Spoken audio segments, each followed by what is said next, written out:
সব জেনে গেছি আমি। কি জেনে গেছো? তুমি নিজেই বলো না কি জেনে গেছি। আমি কি বলবো? আমি না সব খবর রাখি, সব জানা আছে আমার। গোয়েন্দা রাখা আছে, ও আমাকে সব ডিটেলস বলে দেয়। গোয়েন্দা সবকিছু বলে দিয়েছে মানে? কি বলে দিয়েছে? হ্যাঁ, বুঝতে পারছো না? বাইরে তো চক্কর চলছে তোমার। চক্র চলছে? কোথায় আমার চক্র চলছে? কি ভেবেছো আমি কিছু জানতে পারবো না? বললাম না সব জানি আমি, গোয়েন্দা আছে আমার। প্রমাণ দাও। প্রমাণ আছে কিন্তু আমার কাছে। এখন যদি আমি এখানে প্রমাণটা দেই না, তোমার এই আসল মুখোশটা কিন্তু খুলে যাবে। হ্যাঁ তো দাও না, প্রমাণ দাও। কিসের প্রমাণ আছে তোমার কাছে? দাও। কিসের প্রমাণ মানে?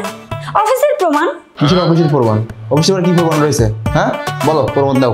ওই যে মেয়েটা, শর্ট শর্ট চুল, ব্ল্যাক কালারের জুতো পরে, আবার লিপস্টিক ছাড়া তার চলেই না, তাও আবার রেড, গুলুমুলু মুখ।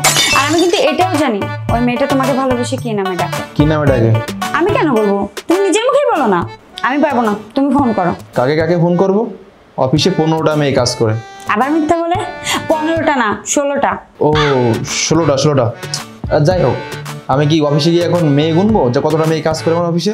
না, কিন্তু যার সাথে তুমি বেশি কথা বলো তাকে ফোন করো। যার সাথে মানে? সবার সাথে আমার কম বেশি কথা হয়। আমি কার কথা বলবো তোমাকে এখন? আসলে কি বলো তো, তোমার আসলে কার সাথে কখন কথা হয়, কিভাবে কথা হয়, কতক্ষণ কথা হয়, কেমন কথা হয়, আমার গোয়েন্দা না আমাকে সব কিছু বলে দিয়েছে। গোয়েন্দাটা কে? সাগর? যার সাথে তোমার অনেক খাতির আছে, তোমার কাছেরই একজন। রাহুল? রাহুল তোমাকে এইগুলো বলছে? হতে পারে সে তোমার অফিস কলিগ, কিন্তু ও না তার পাশাপাশি আমার গোয়েন্দা। তুমি অফিসে কখন যাচ্ছ, কার সাথে কথা বলছো, কিভাবে কথা বলছো, কি করছো, কি খাচ্ছো, সব খবর ডিটেলসে দেয় আমাকে। তো রাহুল তোমাকে কি বলেছে? আরে তো ও মেয়েটাকে আমি কিছু বলি নাই। ওই মেয়েটা আমার পিছনে লাইন মারে পড়ে আছে। ও আমাকে পছন্দ করে, তাহলে আমি কি করবো বলো তো? তাছাড়া আমার তোর প্রতি কোনো ইন্টারেস্ট নাই। রাহুল তোমাকে এগুলো বলছে, তাই তো? সবই বুঝলাম যে তুমি ওর পিছনে ঘুরো না, ওই মেয়েটাই তোমার পিছনে ঘুরে, কিন্তু তুমি পাত্তা দাও না। কিন্তু ওই দিন কি হয়েছিল? কোন দিন? আরে ওই দিন। ও ওই দিন তো আসলে আমাদের অফিসের ওই শুভ্রা নামের মেয়েটা ওই পানি আনছিল না। পানি না আনার কারণে ও তো আবার অফিসের পানি খায় না, বুঝছো? তাই আমার পানিটা ওকে দিছিলাম। এটা দেখি অফিসের সব স্টাফরা হাসাহাসি করতেছিল। রাহুলও ওইখানে ছিল, এই জন্য হয়তো তোমাকে বানিয়ে বানিয়ে এগুলা বলছে। ঠিক আছে, ফোন করো। কাকে ফোন করব? কাকে আবার? ওই মেয়েটাকেই ফোন করো। আর হ্যাঁ, বোন বলবে কিন্তু। হ্যাঁ ঠিক আছে।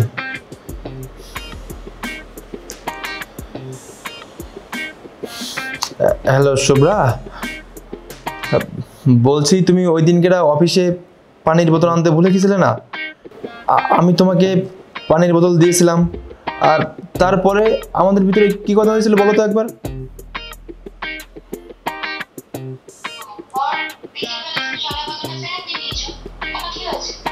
আরে না না, আমার বইয়ের ভিতরে না একটু ভুল ধারণা হয়েছে আর কি। হ্যাঁ, ওই তোমাকে সেদিনকে পানি দিয়েছিলাম না, এটা দেখে অফিসে নাকি সরাসরি হয়েছে যে তোমার আমার ভিতরে কিছু হচ্ছে। সেদিক থেকে আমার বউ একটু আমাকে সন্দেহ করছে আর কি।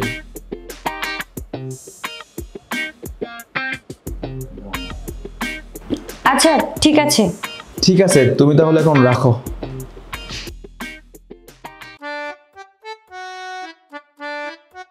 এখন বলো কি কি প্রমাণ আছে তোমার কাছে, আর কি কি প্রমাণ তোমাকে দিয়েছে বলো। কিসের প্রমাণ? আরে রাহুল তোমাকে প্রমাণ দিয়েছে না? আরে বাবা, আমি তো শুধু চেক করছিলাম যে আদৌ তোমার কারোর সাথে কিছু আছে কি নেই। মানে? আর রাহুল যে প্রমাণগুলো দিয়েছিল? কে রাহুল? আরে ওই রাহুল, তোমার গোয়েন্দা। আরে আমার কোনো গোয়েন্দা টোয়েন্দা নেই, আমি তো জাস্ট এমনি পরীক্ষা করার জন্য শুনছিলাম আর কি, তোমার বাইরে কোথাও চক্কর টক্কর আছে কিনা, এই আর কি, কেউ নেই। আর দেখো তুমি নিজেই তো সবকিছু বলে দিয়েছো, আমি কি বললাম আবার? আমি তো কিছুই বলিনি, আমি তো শুধু আন্দাজে ঢিল ছুড়ছিলাম। কিন্তু যদি লেগে যেত তোমার কিন্তু খবর করে ছেড়ে দিতাম। এসব শেখো কোথা থেকে তুমি? হ্যাঁ, হেড মিসেসকে না কিচ্ছু শেখানোর দরকার নেই। হেডমাস্টার তুমি? হ্যাঁ, আজকে না মরণের বাঁচা বেঁচে গেছো, একটু হলে তো সবকিছু বলে দিচ্ছিলে। আর যদি ধরা পড়তে না, তোমার কপালে অশেষ দুঃখ ছিল। আর একটা কথা, ওই মেয়েটার থেকে না দূরে থাকবে। এখনো পর্যন্ত তো তুমি জানোই না যে আমার আসল গোয়েন্দাকে। ব্রেন্ট না আমার মতো হওয়া দরকার, আইনস্টাইনের মতো। আচ্ছা ঠিক আছে হয়েছে, এখান থেকে যাও এখন। হুম।